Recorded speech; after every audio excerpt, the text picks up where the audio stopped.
శ్రీ గురుభ్యో నమః. హరి ఓం. అందరికీ నమస్కారం.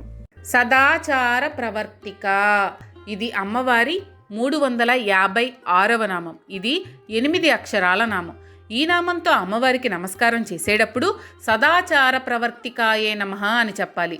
సదాచార అంటే సంప్రదాయబద్ధమైన అని, అలాగే శ్రోత్రియ మార్గమును అనుసరించి ఉండునట్లు అని అర్థాలు. ప్రవర్తిక అంటే ప్రవర్తింపచేయునది అని, లేదా అట్టి ప్రవర్తన మన మనసుకు నచ్చునట్లు చేయునది అని. శృతులు, ఉపనిషత్తులు తెలిపిన ఆచార వ్యవహారాలను సదాచారాలు అంటారు.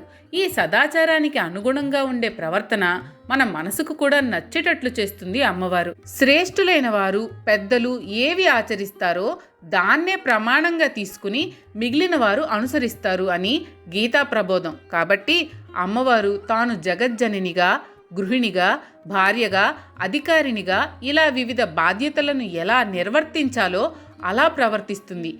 ఇతరుల నుండి అదే ప్రవర్తనను ప్రోత్సహిస్తుంది. తేడా వచ్చినప్పుడు సరిదిద్దుకోవడానికి అవకాశాలను, సన్నివేశాలను, సంఘటనలను వారి వారి జీవితాల్లో కల్పించి సరిదిద్దుకునేటట్లుగా చేస్తుంది. మొత్తానికి ఈ నామానికి ఈ రకాలుగా అర్థాలు చెప్పుకోవచ్చు. సంప్రదాయమైన పద్ధతిలో ప్రవర్తింపచేయునది అని, సదాచార ప్రవర్తనలను ప్రోత్సహించునది అని ఈ నామానికి అర్థాలుగా చెప్పుకోవచ్చు. శ్రీమాత్రే నమః. తాపత్రయాగ్ని సంతప్త సమాహ్లాదన చంద్రిక, ఇది అమ్మవారి 16 అక్షరాల నామం. ఇది 357వ నామం. ఈ నామంతో అమ్మవారికి నమస్కారం చేసేటప్పుడు తాపత్రయాగ్ని సంతప్త సమాహ్లాదన చంద్రికాయే నమః అని చెప్పాలి. తాపత్రయ అంటే ఆధ్యాత్మిక, ఆదిభౌతిక, ఆదిదైవిక తాపములనడి అని అర్థం. అగ్ని అంటే అగ్నిచేత అని అర్థం. సంతప్త అంటే తపింపచేయబడిన వారలకు అని అర్థం. సమాహ్లాదన అంటే మిక్కిలి సంతోషమును కలుగజేయనట్టి అని అర్థం. చంద్రిక అంటే వెన్నెల వంటిది అని అర్థం. ఈ నామం నుండి స్వాత్మానందలవీభూత బ్రహ్మాధ్యానంద సంతతి అనే నామం దాకా పురుషార్థ సాధకునకు ఉపకరించే బ్రహ్మ విద్య ఉపదేశింపబడుతుంది. దీన్నే తరుణీ విద్య అంటారు. తాపత్రయము అనే సమాసంలోనే తాపాలు 3 రకాలుగా ఉన్నాయని తెలుస్తుంది. అవి ఆధ్యాత్మికము, ఆది భౌతికము, ఆది దైవికము. శరీరానికి వచ్చే గుండె నొప్పి, పంటిపోటు, జ్వరాది వ్యాధులను ఆధ్యాత్మిక తాపాలు అంటారు. దొంగల బాధలు, పొరుగువారితో పోట్లాటలు, కొట్లాటలు, జంతువుల వలన, కీటకముల వలన వచ్చు బాధలను ఆది భౌతిక తాపాలు అంటారు. ఇక అతివృష్టి, అనావృష్టి, వడగాల్పులు మొదలైన బాధలు ఆది దైవిక తాపాలు అంటారు.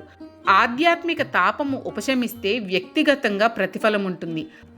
ఆది భౌతిక తాపోపశమనం వలన సమాజానికి ప్రతిఫలం ఉంటుంది.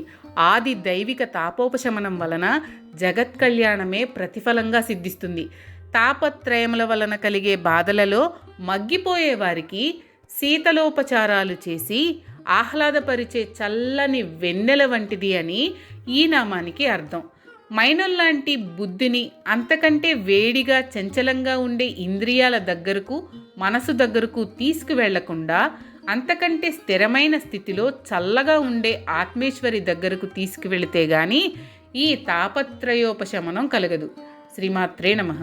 తరుణి, ఇది అమ్మవారి 3 అక్షరాల నామం. ఇది 358వ నామం.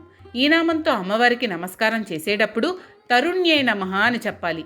తరుణి అంటే ఎప్పుడూ తరుణ వయస్సు, అనగా ఒకే రీతి యవ్వనం కలది అని అర్థం. తరుణి అంటే పసగల షోడశాబ్దముల కన్య అని అన్నాడు ఒక కవి. తరుణం అంటే తగిన సమయం అని కూడా అర్థం ఉంది. అంటే తగిన వయస్సులో ఉన్న స్త్రీని తరుణి అంటారు.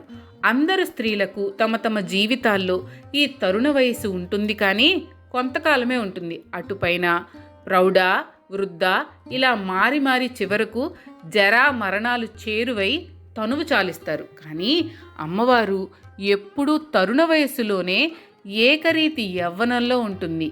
సదా షోడశ వర్షాంచనవయవ్వన దర్పితాం అంటే 16 సంవత్సరాల వయస్సుతో నిత్యము యవ్వనానంద స్థితిలో ఉంటుంది అమ్మవారు. ఈ నామానికి ఈ రకంగా అర్థాలు చెప్పుకోవచ్చు.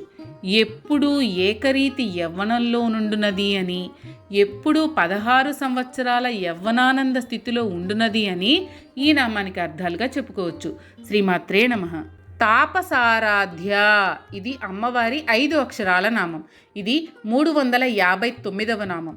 ఈ నామంతో అమ్మవారికి నమస్కారం చేసేటప్పుడు తాపసారాధ్యాయే నమః అని చెప్పాలి. తాపస అంటే తపస్సు చేయువారిచే అని అర్థం. ఆరాధ్య అంటే ఆరాధింపబడునది అని అర్థం.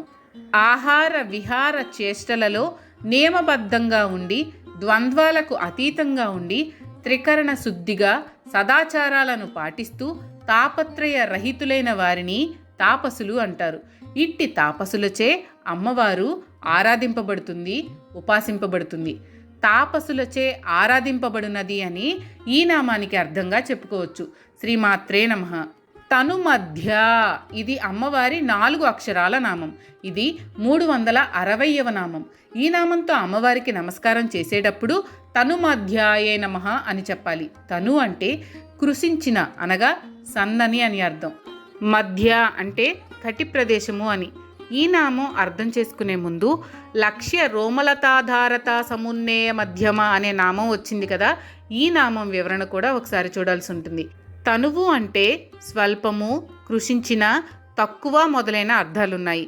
ప్రస్తుతం ఇది అమ్మవారి నడుముకు సంబంధించిన నామం కాబట్టి తను అంటే సన్నని అనే అర్థం చెప్పుకోవాల్సి ఉంటుంది. అమ్మవారి నడుము బాగా సన్నగా ఉంటుంది. ఇలా ఉండడం మంచి సాముద్రిక లక్షణం. నడుము సన్నగా ఉండే స్త్రీలకు గర్భిణీ దశలో సౌకర్యంగా ఉంటుంది, సుఖప్రసవం జరుగుతుంది. నడుము లావుగా ఉన్న స్త్రీలకు ప్రసవ సమయంలో చాలా కష్టంగా ఉంటుంది. అంతేకాక అలాంటి వారికి చాకిరీ చేయించుకోవాల్సిన అవసరం కానీ, చాకిరీ చేయాల్సిన అవసరం కానీ కలగవచ్చు.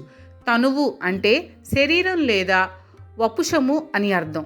శ్రీచక్రం శివయోర్వపుహు అని అన్నారు. దీన్ని బట్టి శ్రీచక్రంలోని అమ్మవారి శరీరం అంటే తనువు ఉంటుంది. ఆ శ్రీచక్ర తనువుకు మధ్యలో ఉండేది అనగా బిందువు అని అర్థం. అంటే అమ్మవారు బైందవాసన అని కూడా ఈ నామానికి అర్థం వస్తుంది. ప్రతి వ్యక్తి తనువులో మధ్యస్థానం హృదయం కాబట్టి హృదయంలో ఉండునది అని ఇంకో అర్థం వస్తుంది. ప్రతి వ్యక్తి వెన్నెముక యందు మధ్యగా, తిన్నగా, సన్నగా తామరతూడు పోగులాగా ఉండే సుషుమ్నా నాడిని కూడా తనుమధ్య అని చెప్పుకోవచ్చు. శరీరంలో నాభికి పైన ఉండే దేవలోకాలకు, క్రింద ఉండే రాక్షస లోకాలకు మధ్యలో ఉండి ఆ రెండింటిని సమన్వయపరుస్తూ అధోలోక వాసులకు ఊర్ధ్వలోక ప్రాప్తిని కలుగజేయడానికి సరి అయిన మార్గముగా అమ్మవారు ఉంటుంది కాబట్టి తనుమధ్య అయింది. మొత్తానికి ఈ నామానికి ఈ రకంగా అర్థాలు చెప్పుకోవచ్చు. సన్నని నడుము కలది అని, శరీరం మధ్యలో ఉండే హృదయాంతర్వర్తి అని, వెన్నెముకలో సుషుమ్నగా నుండునది అని, అధోలోక వాసులకు ఊర్ధ్వలోక ప్రాప్తిని కలుగజేయుటకు తిన్నగాను సన్నని ద్వారముగాను నుండునది అని ఈ నామానికి అర్థాలుగా చెప్పుకోవచ్చు. శ్రీమాత్రే నమః. మీకు కనుక ఈ వీడియో నచ్చినట్లయితే లైక్ చేయండి. అలాగే మీ ఫ్యామిలీ అండ్ ఫ్రెండ్స్కి షేర్ చేయండి. ఛానల్లో కొత్త నోటిఫికేషన్స్ కోసం సబ్స్క్రైబ్ చేయండి. అలాగే పక్కనే ఉన్న బెల్ ఐకాన్ని ట్యాప్ చేయండి.